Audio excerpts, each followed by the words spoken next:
Welcome to Chinnu and mom talks. మేము బాగున్నామండి. మీరందరూ కూడా బాగుండాలని కోరుకుంటున్నాము. ఈరోజు మనం చరిత్రలోకి తీసుకువెళ్ళే ఒక అద్భుతమైన ప్రదేశాన్ని సందర్శించబోతున్నాం. అది హైదరాబాద్ నగరంలోని ప్రసిద్ధి చెందిన రాజప్రాసాదం, అదే చౌమహల్లా ప్యాలెస్. నిజాం కాలం మహిమను, వారి రాజసాన్ని ప్రతిబింబించే ఈ అద్భుత నిర్మాణం ఒకప్పుడు అసఫ్జాయి వంశపు అధికారిక నివాసంగా ఉపయోగించబడింది. చౌమహల్లా అనే పదం అర్థం 4 మహల్లు, అంటే 4 కోర్ట్యార్డులతో కూడిన అద్భుత రాజభవనం. ఇక్కడ నిర్మాణ శైలి పర్షియన్, మొఘల్ మరియు యూరోపియన్ శైలుల కలయికగా ఉండి ప్రతి మూలలో రాజసపు వైభవం కనిపిస్తుంది. ముఖ్యంగా ఖిల్వత్ ముబారక్ దర్బార్ హాల్లోని భారీ షాండ్లియర్లు, అద్భుతమైన సీలింగ్స్, రాజాసనం ఇవన్నీ చూస్తే మనం నిజాం కాలంలోకి వెళ్ళిపోయినట్టు అనిపిస్తుంది. ఇక్కడ పురాతన కార్లు, ఆయుధాలు, రాజకుటుంబానికి చెందిన వస్తువులు మరియు అరుదైన ఫోటోలను కూడా చూడవచ్చు. ప్రతి గది ఒక కథ చెప్తుంది, ప్రతి మూలలో చరిత్ర నిండిపోయి ఉంటుంది. ఈ వీడియోలో మనం చౌమహల్లా ప్యాలెస్లోని ప్రతి ముఖ్య ప్రదేశాన్ని చూసి వాటి వెనుక ఉన్న చరిత్రను తెలుసుకుందామండి. Let's get started.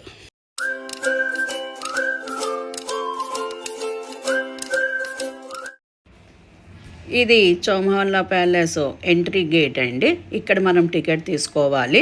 ఇక్కడ మనుషులు పెద్దవాళ్ళకి 150 రూపాయలు, చిన్నపిల్లలకి బిలో 10 ఇయర్స్ అయితే కనుక 50 రూపాయలు, అదే ఫారినర్స్కి అయితే కనుక 500 రూపీస్ టికెట్ పెట్టారండి. అలాగే మొబైల్ ఫోటోగ్రఫీకి అయితే 50 రూపీస్ పే చేయాలి. ఫ్రైడే హాలిడే ఉంటుందండి, మిగతా టైంలో 10 to 5 మనకి టైం ఉంటుంది. ఇక్కడ లోపలికి వెళ్ళంగానే ఫస్ట్ మనకి అందమైన గార్డెన్ కనిపిస్తుందండి. చుట్టూ చూస్తే చాలా శుభ్రంగా మెయింటైన్ చేసిన గడ్డి, అందంగా అమర్చిన పూల మొక్కలు కనిపిస్తాయి. ఈ గార్డెన్ మొత్తం ఒక రాజసమైన శాంతిని ఇస్తుంది. పాతకాలంలో కూడా ఈ ప్రదేశం రాజకుటుంబానికి చెందిన కుటుంబానికి వాళ్ళు ఇక్కడ విశ్రాంతి కోసం వచ్చి ఉపయోగించేవారంటండి. ఇక్కడ మనకు ప్రత్యేకంగా కనిపించేవి ఫిరంగిలు. ఇవి అప్పటి కాలంలో రాజ్యం రక్షణ కోసం ఉపయోగించేవి. ఇప్పుడు ఇవి చరిత్ర గుర్తుగా ఈ ప్రదర్శనలో ఉంచారు. ఈ ఫిరంగిలు చూసినప్పుడు నిజాం కాలంలోనే యుద్ధ వ్యవస్థ ఎలా ఉండేదో మనకు అర్థమవుతుంది. ఇంకా అక్కడి నుంచి ఇలా ముందుకు వెళ్తే ఫస్ట్ బిల్డింగ్ కనిపిస్తుందండి. గార్డెన్లో నడుస్తూ ఉంటే ప్రకృతి అందం, చరిత్ర రెండూ కలిసిన ఒక ప్రత్యేకమైన అనుభూతిని కలుగుతుందండి. ఇలాంటి ప్రదేశాల్లో కొంత సమయం గడిపితే మనసుకు చాలా ప్రశాంతంగా అనిపిస్తుంది. ఇప్పుడు మనం గార్డెన్ పూర్తి చేసి తరువాత భాగం ప్యాలెస్లోని మరింత అద్భుతమైన ప్రదేశాలను చూద్దాము.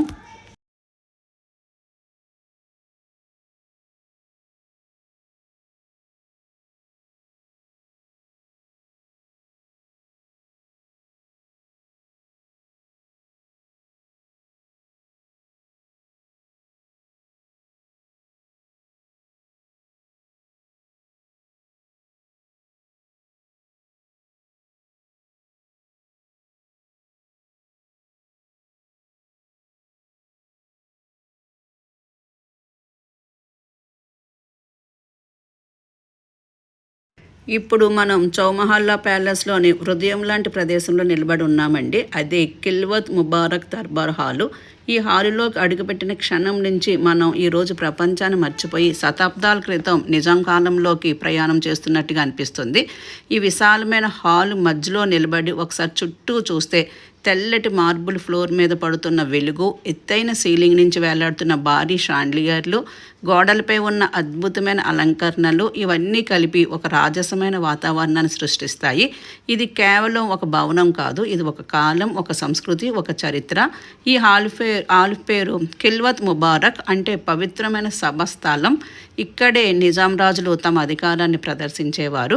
ప్రత్యేకంగా ఆ కాలంలో ఈ ప్రదేశం అత్యంత ప్రాధాన్యం పొందింది. ఈ హాలు మధ్యలో సింహాసనం మీద నిజాం కూర్చొని ఉండేవారు. చుట్టూ మంత్రులు, అధికారులు గంభీరంగా నిలబడి ఉండేవారు.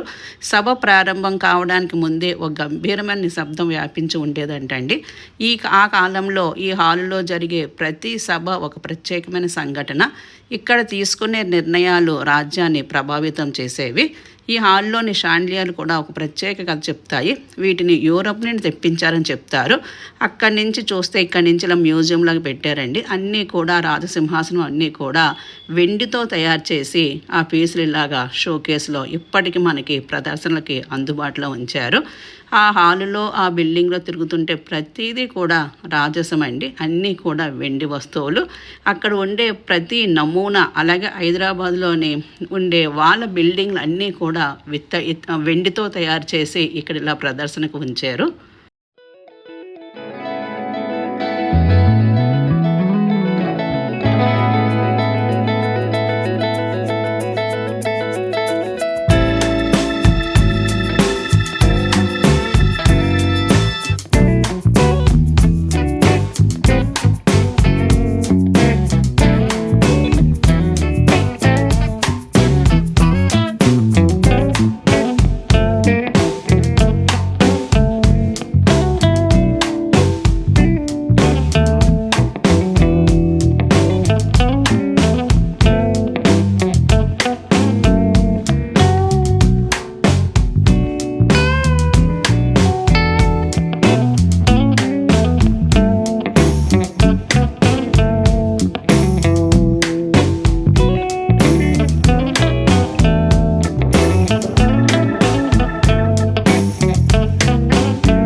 ఇప్పుడు మనం చౌమహల్లా ప్యాలెస్లోని ఒక ప్రత్యేకమైన భాగానికి వచ్చామండి. అదే హెరిటేజ్ క్రాకరీ కలెక్షన్.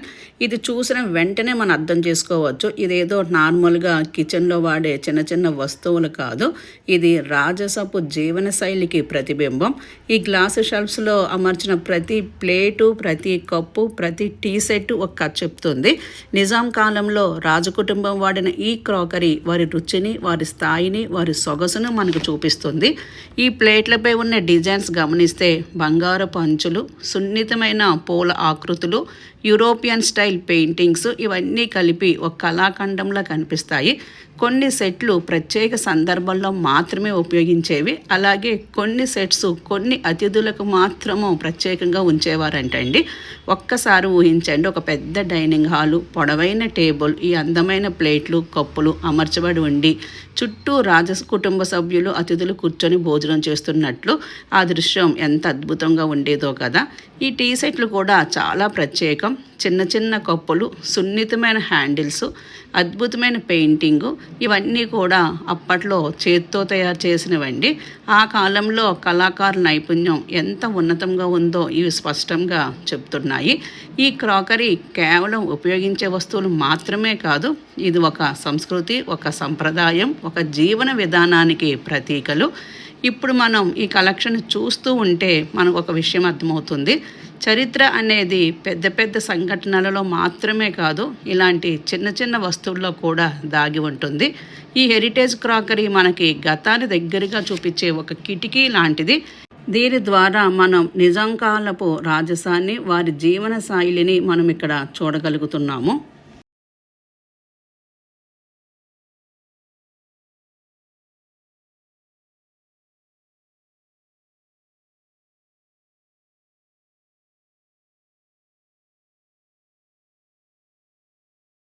ఇంక ఇది నెక్స్ట్ ఇంకొక రూమ్ అండి. అదే హెరిటేజ్ క్రాఫ్ట్స్ గ్యాలరీ. ఇక్కడ ఒక అడుగు ముందుకు వేస్తే మనం గతంలోకి ఒక అడుగు వేసినట్టే ప్రతి వస్తువు మనతో మాట్లాడుతున్నట్టుగా ఉంటుంది. ఈ షెల్ఫ్లో కనిపించే ప్రతి కళాఖండం వెనుక ఒక కళాకారుడి కష్టం, ఒక సమాజపు సంప్రదాయం, ఒక యుగపు ఆత్మ దాగి ఉంటుంది. చెక్కతో చేసిన ఈ శిల్పాలను గమనించండి. చిన్న చిన్న గీతలు కూడా ఎంత ఖచ్చితంగా చెక్కారో చూస్తే ఆశ్చర్యం కలిగిస్తుంది. ఒక పొరపాటు జరిగితే మొత్తం కళాఖండం పాడైపోయే పని, కానీ వారు ఎంతో నైపుణ్యంతో పూర్తిగా చేశారు. ఇక లోహంతో చేసిన వస్తువులను చూడండి. వాటి మెరుపు, వాటి ఆకృతి, ఇవి కేవలం అలంకరణ కోసం కాదు, వాటి ద్వారా రాజకుటుంబం యొక్క స్థాయి, వారి అభిరుచి కూడా కనిపిస్తుంది. కొన్ని వస్తువులు రోజువారీ ఉపయోగం కోసం ఉండేవి, మరికొన్ని ప్రత్యేక సందర్భాల్లో మాత్రమే ఉపయోగించేవి. కానీ వాటిలో ప్రతి ఒక్కదానికి ఒక ప్రత్యేకమైన ప్రాముఖ్యత ఉంది. ఒక్కసారి మనం ఊహిస్తే ఈ వస్తువులు కొత్తగా తయారై రాజభవనంలో మొదటిసారి ఉపయోగించబడిన రోజు ఎలా ఉండేదో, ఆ ఆనందం, ఆ గర్వం ఎలా ఉండేదో. ఇక్కడ నిలబడి ఉంటే మనకు ఒక ప్రశ్న వస్తుంది, ఈ కళాకారులు అందరూ ఏమయ్యారు, వారి పనితనం ఇప్పుడు ఎక్కడికి పోయిందని. వాళ్ళు తమ పేరును ఎక్కడా వదిలిపెట్టకపోయినా వారి పని మాత్రం శాశ్వతంగా నిలిచిపోయింది.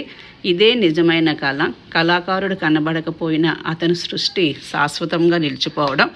ఈ గ్యాలరీ మనకి ఇంకో విషయం కూడా చెప్తుందండి. టెక్నాలజీ లేకపోయినా, యంత్రాలు లేకపోయినా మన పూర్వీకులు ఎంత అద్భుతమైన పనులు చేశారో. ఇప్పుడు మనం ఈ హాల్లో నడుస్తూ ఉంటే ప్రతి వస్తువును చూస్తూ మనం కూడా ఆ కాలానికి ఒక భాగంగా మారిపోతున్నట్టు అనిపిస్తుంది. ఇది కేవలం ఒక సందర్శన కాదు, ఇది ఒక అనుభవం, ఒక భావోద్వేగం, ఒక గర్వకారణం. మన సంస్కృతి ఎంత గొప్పదో, మన కళలు ఎంత విలువైనవో మనకు గుర్తు చేసే ఒక ఉదాహరణ ఈ హెరిటేజ్ క్రాఫ్ట్స్ గ్యాలరీ.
ఇప్పుడు మనం చౌమహల్లా ప్యాలెస్లోని అత్యంత శక్తివంతమైన గంభీరమైన హాల్లోకి అడుగుపెట్టామండి. ఇదే ఆయుధాల గ్యాలరీ. కత్తులు, తుపాకీలు, బుల్లెట్లు మరియు సైనికుల దుస్తులతో నిండిన ఒక ప్రత్యేక ప్రపంచం. ఈ హాల్లోకి అడుగుపెట్టంగానే ఒక వేరే వాతావరణం మనకు కనిపిస్తుంది. ఇక్కడ నిశ్శబ్దం కూడా ఒక గంభీరతను కలిగిస్తుంది. ఇక గోడల వెంట అమర్చిన కత్తులు, వాటి చూస్తే వాటి పొడవు, వాటి పదునైన అంచులు ఇవి కేవలం ఆయుధాలు కాదండి. వాటి వెనుక ఒక యోధుని ధైర్యం, ఒక రాజ్యం రక్షణ కథ ఉంది. ప్రతి కత్తి ఒక యుద్ధాన్ని చూసి ఉండొచ్చు. ప్రతి గీత ఒక పోరాటాన్ని గుర్తు చేస్తుంది. ఇప్పుడు ఈ తుపాకుల వైపు చూడండి, అవి ఆ కాలంలో ఎంత విలువైనవో. అలాగే ఇప్పుడు సైనికుల దుస్తులను గమనిస్తే ఆ దుస్తులు కేవలం రక్షణ కోసం మాత్రమే కాదు, వాటి ద్వారా ఒక సైనికుడి గౌరవం, అతని స్థానం కూడా తెలియజేస్తాయి. ఆ యూనిఫామ్స్లో ఉన్న డిజైను, రంగులు, అలంకారాలు ఇవన్నీ ఒక రాజ సైనికుడి గౌరవాన్ని ప్రతిబింబిస్తాయి. ఆ దుస్తులు ధరించినప్పుడు వారు కేవలం వ్యక్తులు కాదు, వారు ఒక రాజ్యానికి ప్రతినిధులు. ఈ గ్యాలరీలో అప్పటి మహారాణులు ధరించే వస్త్రాలన్నీ ఇక్కడ ప్రదర్శించబడ్డాయండి. ముఖ్యంగా ఈ శారీలు బనారసి శారీస్. ఈ శారీలపై ఉన్న బంగారు జరీ వర్క్, వాటిని చూస్తూ ఉంటే వాటి విలువ అర్థమవుతుంది. భారీ డిజైన్స్, పూల ఆకృతులు, మెరిసే బార్డర్స్ ఇవన్నీ కూడా ప్రత్యేక వేడుకల కోసం ధరించేవి. హైదరాబాదు చివరి నిజాం మీర్ ఉస్మాన్ అలీ ఖాన్ రోల్స్ రాయ్స్ కార్లంటే పిచ్చి ప్రేమ కలిగిన అపార ధనవంతుడు. 1911లో ఆయన బ్రిటన్ నుండి తెప్పించిన 1912 chassis number 2117 silver Ghost car భారతదేశంలోనే మొట్టమొదటి రోల్స్ రాయ్స్గా ఆయన రాజరికం, సంపదకు ప్రతీకగా నిలిచిందండి. ఈ కారు ప్రస్తుతం చౌమహల్లా ప్యాలెస్లో భద్రపరచబడింది. 1911లో 6వ నిజాం మీర్ మహబూబ్ అలీ ఖాన్ కోసం ఆర్డర్ చేయబడిన ఈ కారు పసుపు రంగులో ఉండి అత్యంత విలాసవంతమైన ఫీచర్లతో రూపొందించబడింది. నిజాం రోల్స్ రాయ్స్ కార్లను చెత్త తరలింపుకు ఉపయోగించారనేది చాలా ప్రసిద్ధమైన కథనం. ఒకానొక సందర్భంలో లండన్లోని రోల్స్ రాయ్స్ షోరూంలో నిజాంను చిన్నచూపు చూసినందుకు ఆయన రోల్స్ రాయ్స్ కార్లను కొనుగోలు చేసి మున్సిపాలిటీ చెత్తను తరలించడానికి ఉపయోగించారని చెప్తారు. అయితే ఆ కాలంలో రోడ్లు సరిగ్గా లేకపోవడం వల్ల కారు ముందు చీపుర్లు కట్టి రోడ్లను శుభ్రం చేసేవారని కూడా కొన్ని నివేదికలు చెబుతున్నాయి. నిజాం వద్ద సుమారు 50కి పైగా రోల్స్ రాయ్స్ కార్లు ఉండేవని, వాటిలో కొన్ని ప్రత్యేకంగా డిజైన్ చేయబడినవి ఉన్నాయి. అలాగే 2012లో Nizam Rolls Royce Silver Ghost car 100 years పూర్తి చేసుకున్న సందర్భంగా చౌమహల్లా ప్యాలెస్లో ప్రత్యేక వేడుకలు కూడా జరిగాయి. ఈ కార్లు కేవలం ఒక వాహనాలకు మాత్రమే కాదండి, హైదరాబాదు చారిత్రక సంపద మరియు నిజాంల విలాసవంతమైన జీవన శైలికి సాక్ష్యంగా నిలుస్తాయి.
చూశారు కదండి, చరిత్రతో నిండిన హాల్స్, రాజసాన్ని ప్రతిబింబించే నిర్మాణాలు, అందమైన గార్డెన్స్, అరుదైన కలెక్షన్స్ ఇవన్నీ కలిసి ఒక మర్చిపోలేని అనుభవంగా మారాయి.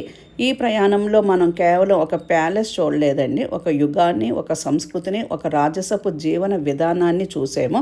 ఇలాంటి ప్రదేశాలు మనకు చెప్తున్న సందేశం మన చరిత్రను గుర్తుంచుకోవాలి, మన వారసత్వాన్ని గౌరవించాలి. ఈ వీడియో మీకు నచ్చితే లైక్ చేయండి, ఇంకా ఇలాంటి వీడియోల కోసం సబ్స్క్రైబ్ చేయండి. మీ అభిప్రాయం కమెంట్స్లో తప్పకుండా చెప్పండి. మళ్ళీ మరో అద్భుతమైన ప్రదేశంలో కలుద్దాము. Thank you for watching my video.